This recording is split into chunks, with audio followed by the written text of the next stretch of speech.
حقانی هغه کار وکړ چې د جمهوریت مشرانو په میلیارډونو ډالرو ونشو کولی. دا چې څه یې کړي جزئیات هم دلته وګورئ او چینل سبسکرایب کړئ.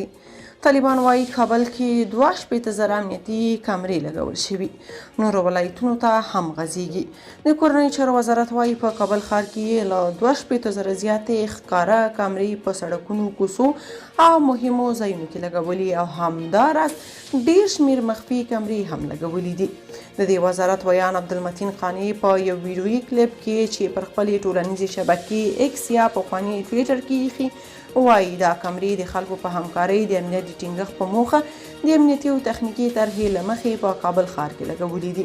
هغه ویلي چې د امنیتي طرحې له مخې به د ښار ټولې سیمې تر څار لاندې راشي چې د ښار به د جرایمو له مخنیوي سره مرسته وکړي.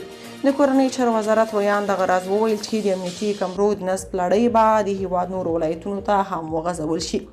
یاده دې وي چې د جمهوریت نظام 13 کلونو کې په داسې حال کې چې جګړه وه نو تر ټولو سترې چاودنې به هم کابل کې کېدې او جدي اړتیا به څو چې دا وخت حکومتي چارواکو ته دا مسله جدي نه ښکارېده او یا ورته د خلکو د ځان او مال امنیت خوندیتوب ارزښت نه درلوده.